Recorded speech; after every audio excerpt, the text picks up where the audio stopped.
Good afternoon to you all, and on behalf of Neil's family, may I welcome you here to this special service to celebrate Neil's life, as well, of course, as to say goodbye to him. May I also welcome Neil's cousin Ian and his daughter Alison joining us from Sydney, as well as his friends Marcus and Dave, who are unable to be here in person. We hope you feel as welcome and included as everyone here. In meeting together, we also pause for a moment to remember Neil and Mark's father, Ray, and his wife, Anne, who are unable to join us today.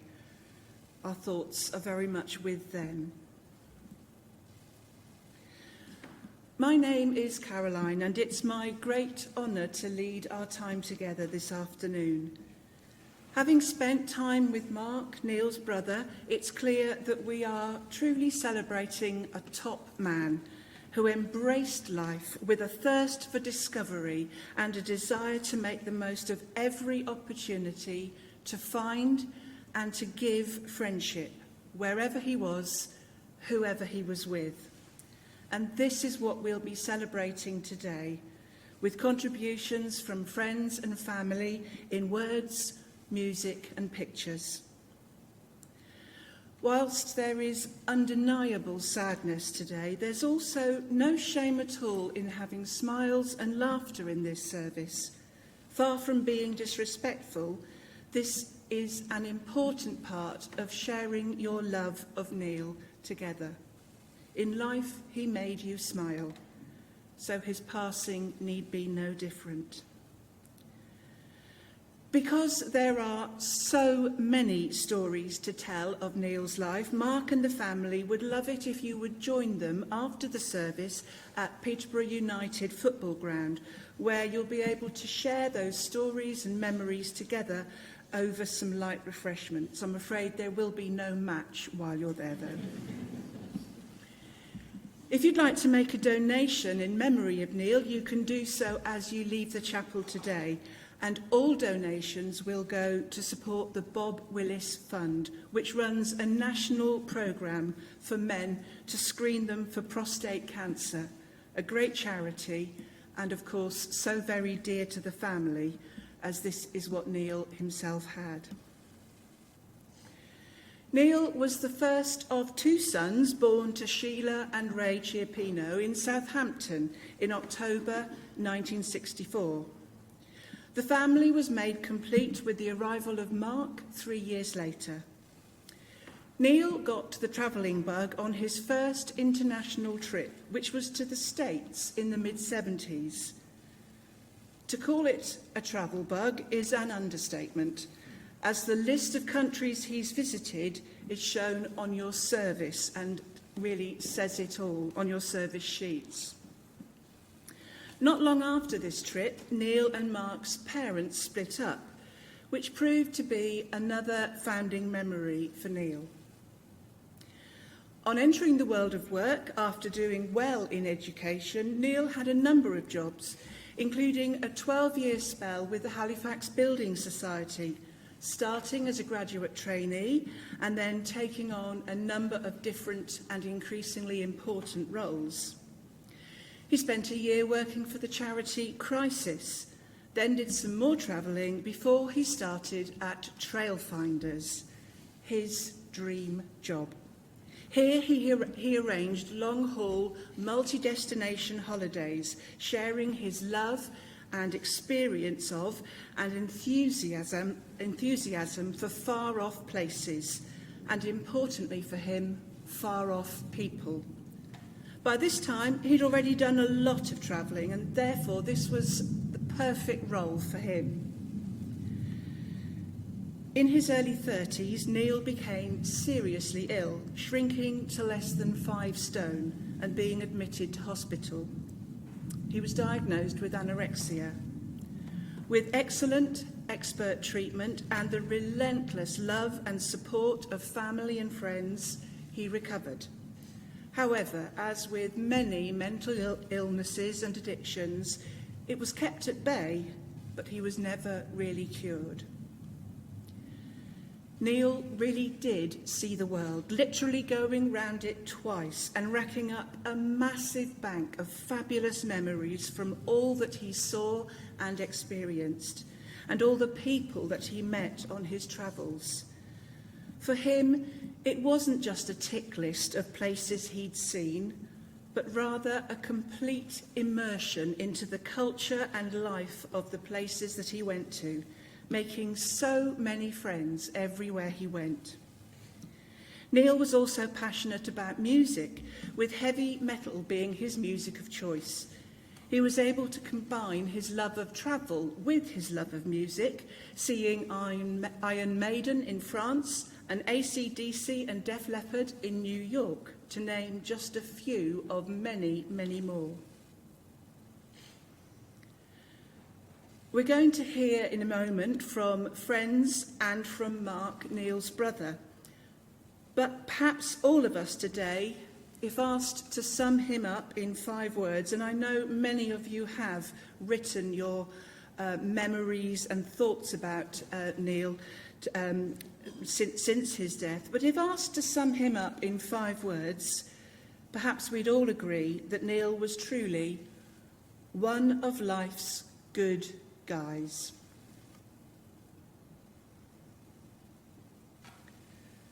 From all that I've heard, it was impossible to be a colleague of Neil's without at the same time being his friend as well. And we're going to hear from two of Neil's colleagues now, who were indeed great friends as well. And I'm going to invite Andy to come first and bring some words. Thank you, Andy.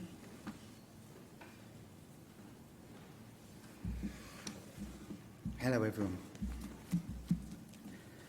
Grief and sorrow remind us of how important Neil was to all of us here today and how much we miss his presence. Happy soul, one of the kindest people I've ever met, funny, caring, time for everyone, awesome colleague, true gent, diamond, and what a loss to this world. They're just a few lovely words and comments from everyone at Trailfinders, so thank you. To me, Neil was just a saint. Well, he was a Southampton fan, so that's how I sum him up. So, going to the Trailfinders, he was one of the original start-up team in the city office when it opened back in 2000. He will go down in history as probably one of the best of Trailfinders. He made over £4 million for the company. Absolutely unbelievable. Also, Neil was the life and soul of the party in the city office. And I'm sure everyone who can agree on this story, it would get to the end of the night and Neil would just say, one more for the road. That would be followed to go on by, but I'm starting at 8 or 9 o'clock, I'm on open. And then you'd ask Neil what shift he's on, and then comes that cheeky smile. He forgot to mention, oh, I'm off the next day. And I'm sure everyone had that. I have many fond memories of times I've spent with Neil, but fondest of all was being able to call him the best man at my wedding in Vegas, which I truly, truly grateful for. I will always cherish and look back on the last 21 years I've spent with Neil. I will never forget one of the kindest people I've ever known. Farewell to a gentle soul and my best friend, and see you on the other side. Thank you.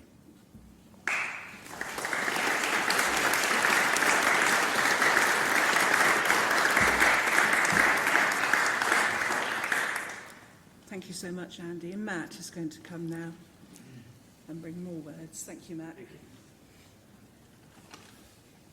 you. Afternoon.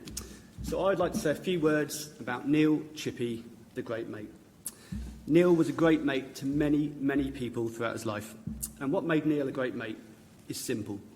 Firstly, he was always up for a beer. He had no ego. He never judged people. He was great fun. He was loyal, he was kind, he was caring. He had a mischievous side, and it came out quite a bit. But ultimately, Neil was a great mate because he was one of the good guys.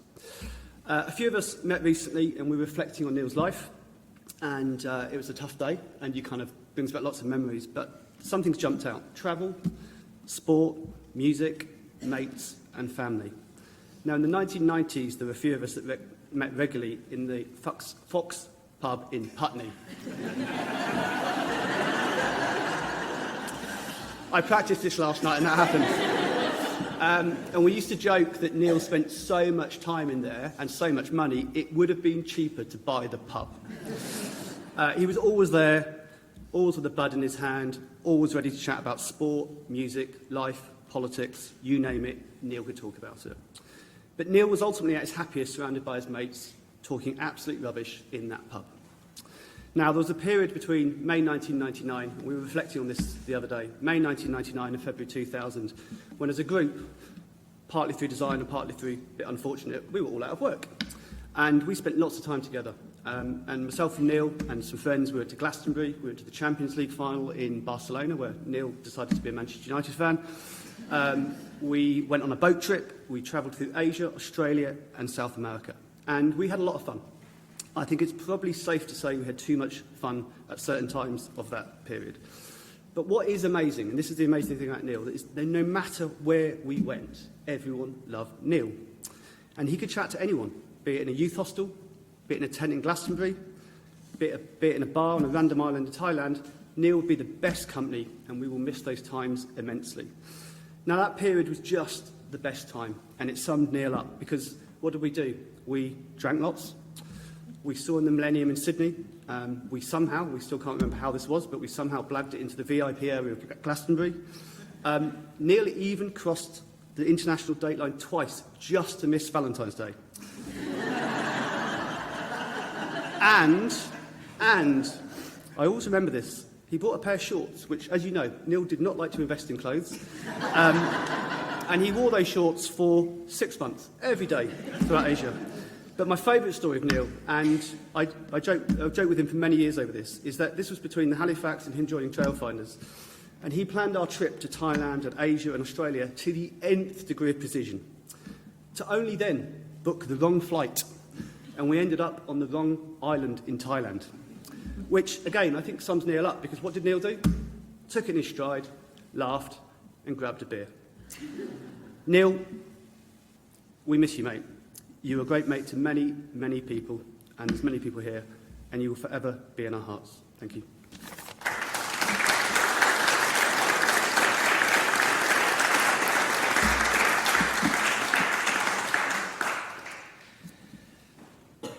Oh, how Neil would have loved that slip-up.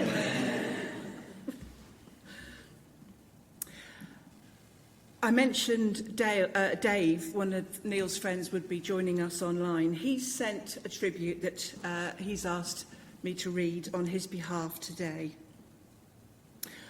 I'm sorry I can't be there to see you off, mate. I'm flying in the sky, sipping some champers, darling, in your honour. I know you'll approve. You always did. Little did I know that when I met you 20 years ago, we'd become the best of friends. One of us, oh so private. One of us, not so. Honestly, Chipster, you are one of the bestest people I have ever met. You always had an exceptional listening ear and often life coached a lot of us. You are most likely guilty for the predicaments some of us are in today. Yes, you're kind, but what a mischievous streak you also had. Often in the pub, sipping your rocket fuel bud, these words would come out of your mouth. Not that I'm one to gossip.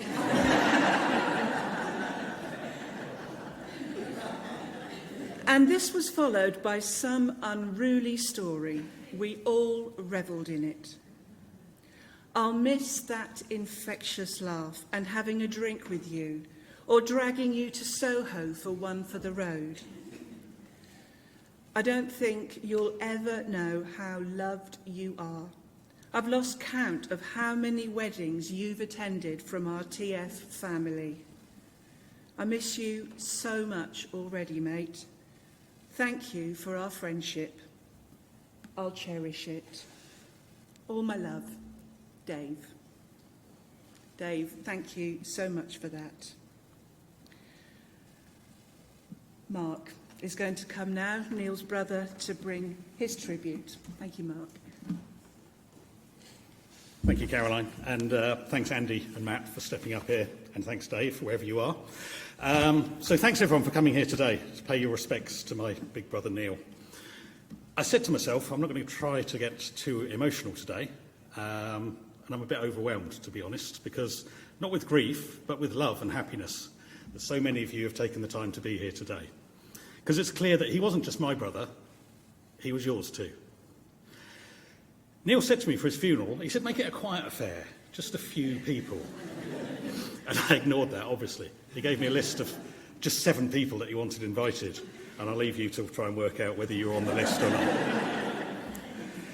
It fills me with happiness and also a bit of mischief, as Neil would not like at all being the centre of attention here today. You'll all have your own memories and reflections on the part of Neil that you knew, the times you spent together, and I'm going to share some of mine with you too. I hope they resonate with some of your own feelings and memories today, and also that you may learn a little more about Neil, because as we've heard, he was sometimes a bit of a closed book. Like most brothers, like most men, let's be honest, we never talked much about the important things in life, like love, family, relationships, our hopes and dreams, our worries and concerns. We could talk for hours about sports, music, politics, news, and we frequently did. Even in the last few weeks, our chats were all about the best gigs we've been to. the best football matches we'd seen, the best venue, the best stadium, etc. But growing up, I was just his annoying little teenage brother, and our mum would frequently come home from work to discover us fighting or causing some carnage in the house. When Neil learned to drive, I was in the back of the car when he accidentally accelerated and crashed through our garage door.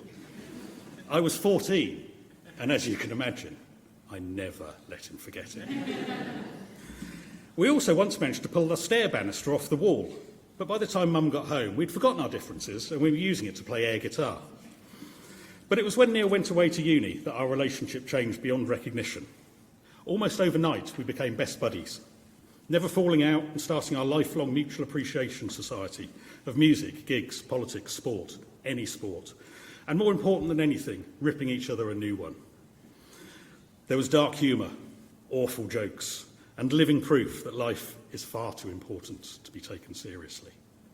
We became best friends. He was my friend, my brother, as he was your friend and your brother.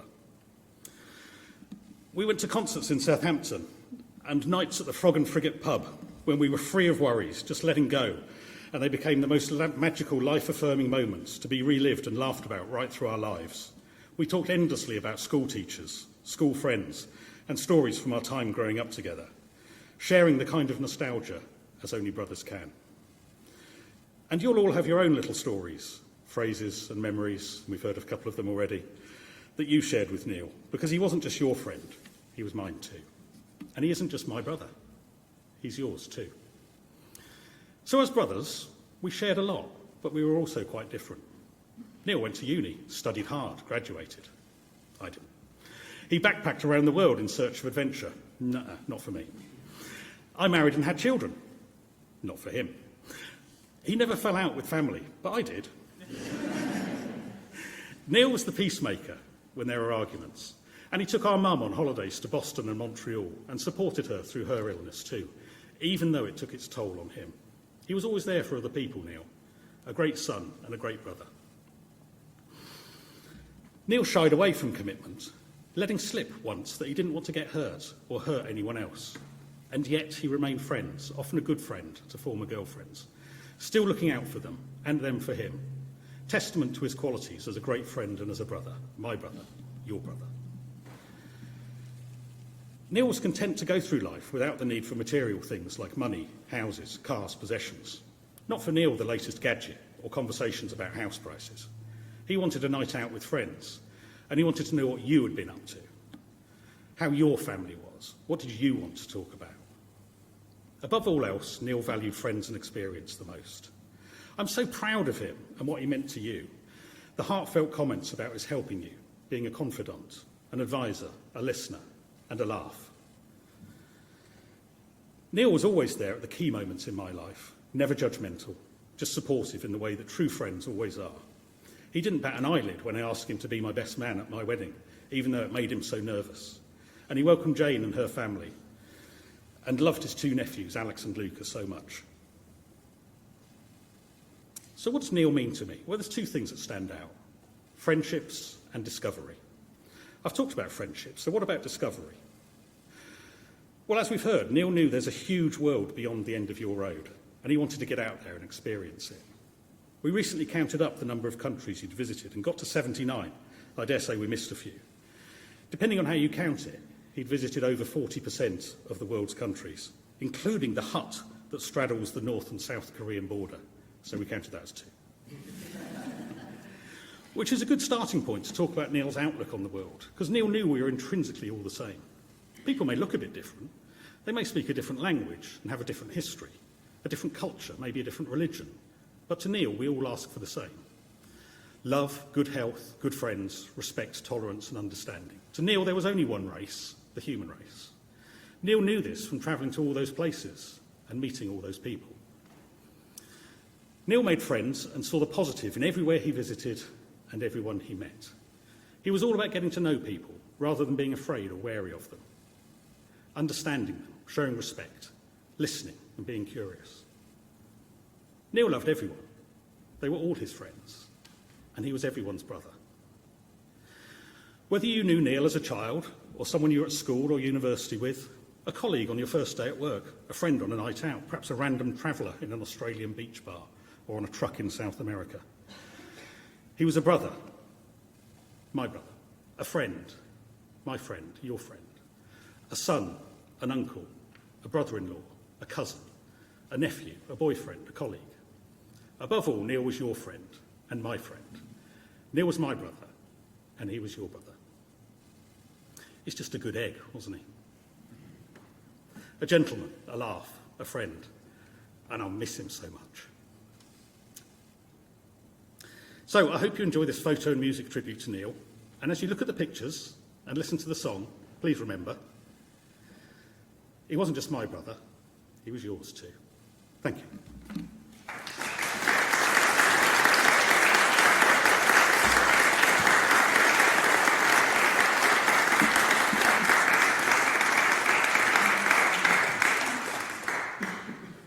Thank you so much, Mark. And as Mark has just said, you have some time now to remember Neil and the love that you shared together as we listen to another piece of music chosen for today.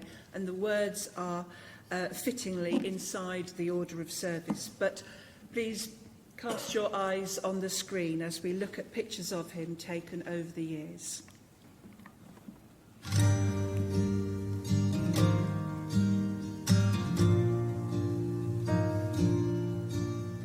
When we were young, we were the ones, the kings and queens, oh yeah, we ruled the world. We smoked cigarettes, man, no regrets, wish I could relive every single word. We've taken different paths and traveled different roads. I know we'll always end up on the same one when we're old. And when we're in the trenches and you're under fire, I will cover you. If I was dying on my knees, you would be the one to rescue me. And if you were drowned at sea, I'd give you my lungs so you could breathe. I've got you, brother. I've got you, brother. I've got you, brother.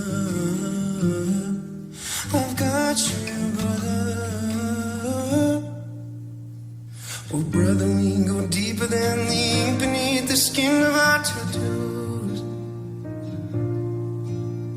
No, we don't share the same blood. You're my brother, and I love you. That's the truth.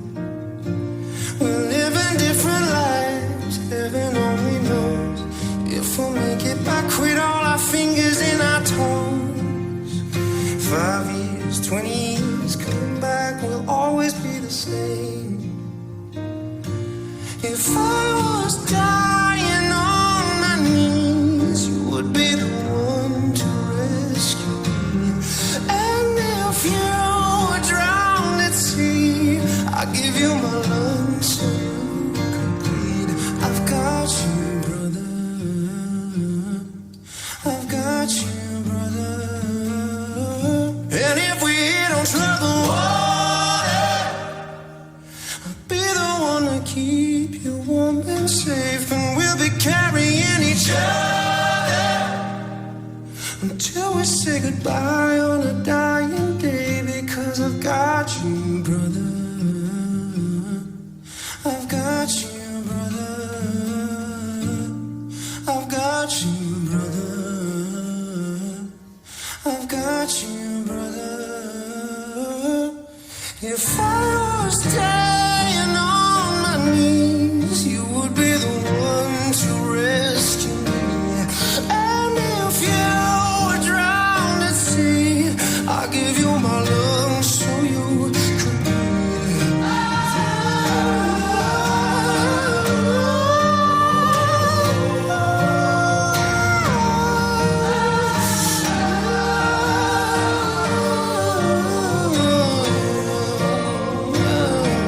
I've got you, brother. I've got you, brother.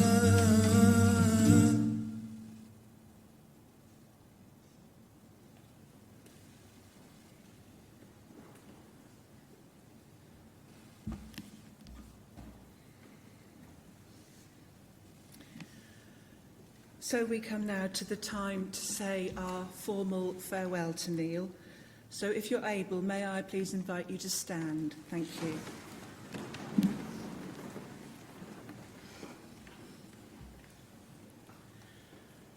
Today, it's been an honour and a privilege to take time out of the busyness of life to stop and to remember Neil, Chippy, and all that he meant to you.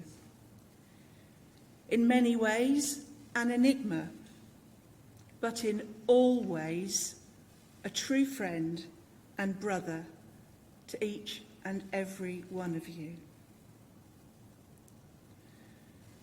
So, in these sombre moments, and with heavy hearts, we now commit Neil's body to its natural end, wishing it were not so, feeling that it's far too soon. Today, though, we've been able to celebrate what a truly top man he was, a friend and brother, an explorer with a thirst to experience the world in full, a man who knew that time spent with others is never wasted, a man with a really kind soul.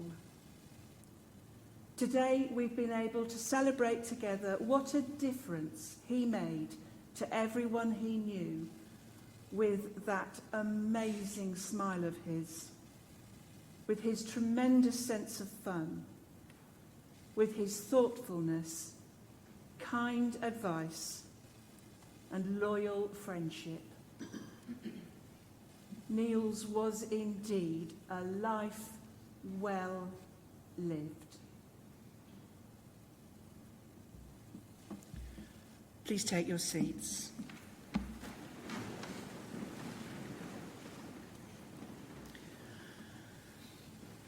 Our time together is drawing to an end, and soon, please take that opportunity to raise a glass or two to Neil and to share many more stories of him.